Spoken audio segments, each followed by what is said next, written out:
नमस्कार प्रेक्षकांनो, मुरांबा मालिकेच्या येणाऱ्या भागामध्ये अतिशय जबरदस्त ट्विस्ट आपल्याला बघावयास मिळणार आहे. आणि आत्तापर्यंत आपण ज्या क्षणांची वाट बघत होतो तो क्षण आता या ट्विस्टमध्ये बघायला मिळून स्वप्नात नाही तर सत्यात रमा आणि अक्षयची हृदयस्पर्शी भेट होताना आपल्याला बघावयास मिळणार आहे. आणि त्यामध्ये आता रमा ही जेव्हा आता मुकादमांच्या घरासमोर येते त्याच वेळेस आता रमावर पहिलं संकट येतं, ते म्हणजे जेव्हा आता रमा रस्त्याने येत असते त्याच वेळेस आता समोरून येणाऱ्या टेम्पोला आता रमाची धडक बसणार. पण नीती आता रमाला कशी वाचवते. आणि जेव्हा आता इकडे रमा आता मुकादमाच्या गेट समोर येते त्यावेळेस आता रमा ही मुकादमाच्या गेटला लॉक बघते. आणि आता गेटला लॉक असताना इकडे अक्षय आता माझी रमा कुठे गेली आणि रमा रमा अशी हाक मारत जेव्हा अक्षय आता तिकडे येतो आणि त्याच वेळेस रमा अशी मोठ्याने हाक मारताच अहो असे म्हणत रमा आता गेटवरून चढून कशी आतमध्ये वाऱ्याच्या वेगाने पळत कशी अक्षयकडे धाव घेते. आणि जेव्हा अक्षय रमाला बघतो त्याच वेळेस आता अक्षयसुद्धा रमाकडे पळत येऊन दोघेही कसे एकमेकाने प्रेम स्पर्शाने मिठी मारतात.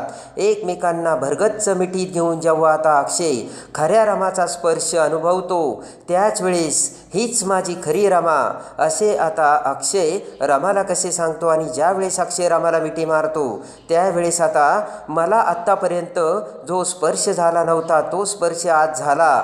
तेव्हा आता रमा मनात म्हणते की कारण तुमच्या हृदयाला खरी रमा असल्याचे समजले. आणि आता रमा आणि अक्षय कसे प्रेमाने एकमेकांना मिठी मारून एक होतात हे या व्हिडिओमध्ये आपल्याला बघावयास मिळणार आहे. तरी हा व्हिडिओ शेवटपर्यंत पहा. त्यामध्ये आता रमाला सोडवण्यासाठी माही ही देविकाच्या घरी आलेली असते. पण देविका आणि नीलने आता त्यांना प्रॉपर्टीसाठी आता त्यांनी रमाला किडनॅप केलेलं असतं हे आता माहीच्या लक्षात आलेलं असतं. तेव्हा आता हे आपल्याला त्रास देणार आणि आपल्याला यांच्यापासून आता रमाला यांनी जो त्रास दिला त्याचासुद्धा बदला घ्यायचा आहे. आणि काहीही करून रमा आणि अक्षयची भेट घडवायची. रमाला आपण मुकादमाच्या घरात घेऊनच जायचंय हा ठाम निश्चय आता माहीने केलेला असतो. आणि त्याच वेळेस आता माही ही नील आणि देविकाकडे येते. माही आता नील आणि देविकाला म्हणते की हे बघा तुम्हाला प्रॉपर्टी लागते ना, मी प्रॉपर्टीच्या पेपर्सवर सह्या करायला तयार आहे. आणि समोरसुद्धा तुम्ही जे काही सांगाल ना ते बोलायला तयार आहे. पण त्यासाठी माझी एक अट आहे. जोपर्यंत रमा ही मुकादमाच्या घरी जाऊन अक्षयची भेट घेत नाही तोपर्यंत मी प्रॉपर्टीवर सही करणार नाही असे आता माहीने नील आणि देविकाला ठामपणे सांगितलेले असते. आणि त्यानंतर आता माही ही आपल्यासाठी एवढं का करते, कशासाठी करते हा प्रश्न आता रात्री रमाने माहीला विचारलेला असतो. तेव्हा आता माहीने सगळी हकीकत सांगितलेली असते. आणि आश्रा मिळवण्यासाठी आपण कसे मुकादमाच्या घरात आलो, मुकादमाच्या घरातील प्रत्येक माणसाने आपल्याला कसे आपलेसे केले, प्रत्येक माणूस हा त्याच्यामध्ये एक विशिष्ट गुण असल्यामुळे कसा आपला होत आला. आणि त्या मुकादमाच्या घरात प्रत्येक माणूस रमावरती किती प्रेम करतो आणि त्या प्रेमाने त्यांनी आपल्याला कसं आपलंसं केलं ही सगळी माहिती आता माहीने रमाला दिलेली असते. आणि त्यानंतर आता रमाने माहीला प्रश्न विचारलेला असतो की माझे मिस्टर आहे ना अक्षय मुकादम ते तुला कसे वाटले. आणि त्याच वेळेस माहीने उत्तर दिलेलं असतं की अक्षयसारखा मुलगा नवरा म्हणून मिळणं खरंच भाग्य आहे तुझं रमा. आणि आता माही म्हणते की सगळ्यांचा जरी विश्वास बसला असता आणि सगळ्यांना जरी मी रमाचा आहे असं वाटत असलं तरीसुद्धा अक्षयचा खरंच 100% रमा माझ्यावर विश्वास बसला नव्हता.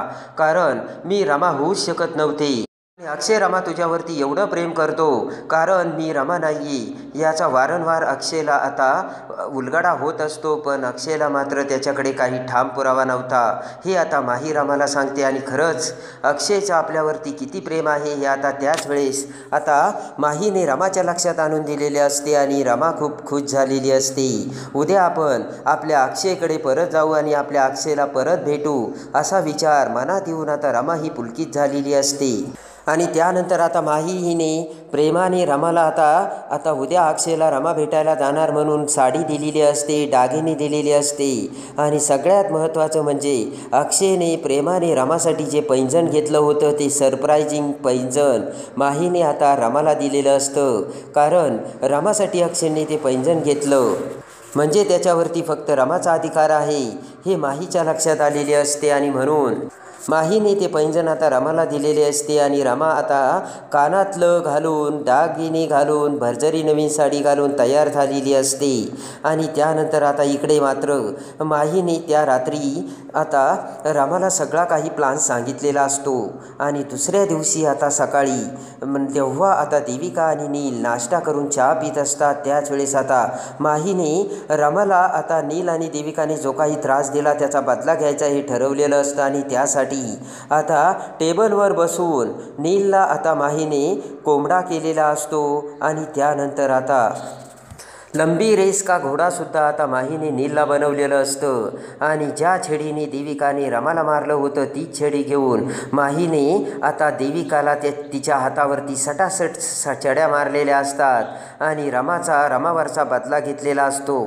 आणि त्यानंतर आता नील आणि देविका प्रॉपर्टी मिळवण्यासाठी सगळं काही सहन करतात. ठरल्याप्रमाणे दुसऱ्या दिवशी रमा ही आता साडी घालून, दागदागिने घालून अखेर मुकादमाच्या घरी निघालेली असते.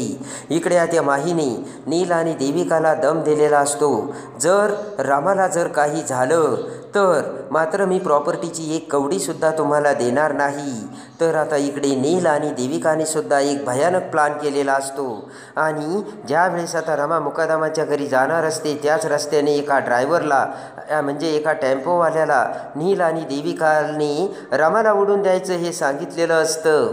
आणि आता इकडे माही ही रमाला आता अखेर जाण्यासाठी सांगते. आणि रमा आता मुकादमाच्या घरी निघालेली असते. आणि जेव्हा आता रमा रस्त्याने जात असते त्याच वेळेस इकडे आता भरधाव वेगाने तो टेम्पो ड्रायव्हर आता त्याचा टेम्पो घेऊन येत असतो.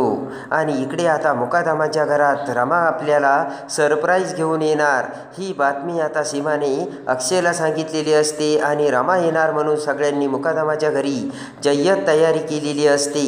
सगळी गार्डन सजवलेली असते. आणि फुलांनी, फुग्यांनी, दीपमाळांच्या उजेडांनी आता सगळं गार्डन आता दीपमाळांच्या उजेडात लख्ख प्रकाशमय झालेलं असतं. आणि आता आपली रमा येणार यामुळे अक्षयसुद्धा आता गार्डनमध्ये असतो. तर सीमा आय्याजी खूप खुश झालेल्या असतात. आणि त्याच वेळेस मात्र एक भयानक घटना घडते. रस्त्याने रमा जेव्हा येत असते त्याच वेळेस तो ड्रायव्हर आता टेम्पो घेऊन येऊ लागतो. आणि जेव्हा आता तो ड्रायव्हर अगदी जवळ येऊन रमाच्या अंगावर टेम्पो घालणार तोच पाठीमागून आता माही तिथे येते. आणि माहीने पुन्हा रमाला वाचवलेलं असतं. आणि लगेच आता माहीला नील आणि देविकाचं ते कटकारस्थान असल्याचे समजते. त्यानंतर आता माही ही आता रमाला बरोबर मुकादमाच्या घराजवळ आणून सोडते. आणि आता माही म्हणते की रमा आता तू जा आणि अक्षयला जाऊन भेट. तर आता रमा म्हणते माही तू, तर माही म्हणते की रमा तू माझी काळजी करू नकोस, मी जे काही करायचं ते आता बरोबर करते. आणि इकडे आता रमा ही मुकादमाच्या घराच्या गेटजवळ आलेली असते. पण गेटला आता लॉक असतं. आणि ज्या वेळेस आता रमाला मुकादमाच्या घरासमोर आणते त्यावेळेस आता माहीने रमाला सांगितलेलं असतं की रमा तू अशी काही सजून सवरून अक्षयला भेटली पाहिजे की अक्षय तुझ्याकडे फक्त बघतच राहायला पाहिजे रमा. तर रमा म्हणते की हो. आणि माही तिथून निघून गेलेली असते. आणि त्यानंतर आता रमा ही मुकादमाच्या घराकडे बघत असते. आणि त्याच वेळेस आता अक्षय हा गार्डनमध्ये आलेला असतो. ती सगळी सजवलेली गार्डन बघून अक्षय आता पुढे पुढे येऊ लागतो. अक्षय विचार करत म्हणतो की रमा कुठे आहे, पण मी हे सगळं मी बघतोय पण माझी रमा कुठे आहे. तर त्याच वेळेस रमा आता गेटजवळ आलेली असते. आणि रमा गेटजवळ येताच आता तिकडून येत असलेल्या अक्षयला आता रमा बघते. आणि रमा खूप खुश झालेली असते. आणि त्यानंतर आता अक्षय रमाला इकडे तिकडे बघत मोठ्याने आता रमाला हाक मारतो रमा. आणि त्याच वेळेस आता रमा ही अक्षयची हाक आता ऐकून पटकन आता गेटवरून चढून आतमध्ये उडी मारते. रमाने उडी मारल्याची बघताच आता अक्षय पाठीमागे बघतो. आणि प्रेमाने रमा अहो अशी म्हणत वाऱ्याच्या वेगाने पळत आता अक्षयकडे धाव घेते. आणि अक्षयसुद्धा आता रमाला बघतो तर प्रेमाने रमा ही अक्षयच्या भरगच्च मिठीत आलेली असते आणि रमा आलेली बघून अक्षयला खूप आनंद झालेला असतो आणि दोघंही एकमेकांना प्रेमाने मिठीत घेऊन एकमेकांना भेटलेले असतात आणि अक्षयने आता रमाला घट्ट मिठी मारलेली असते. अक्षय रमाला म्हणतो की तुझ्या मिठीत असून सुद्धा मला आता तुझ्या मिठीतून निघावंसंच वाटत नाही आहे रमा. तर रमा विचार करत आता रमा म्हणते की कारण तुमच्या हृदयाला देखील आता माहीत झालं की तुमची खरी रमा आली आहे म्हणून. आणि प्रेमाने अक्षयने आता रमाला हृदयस्पर्शी भेट घेऊन मिठी मारलेली असते. तर कसे वाटले रमा अक्षयचे प्रेम ते कमेंट्समध्ये नक्की कळवा आणि लवकरच येणारा हा एपिसोड बघण्यासाठी आपल्या चॅनलला लाईक करा आणि सबस्क्राईब करा.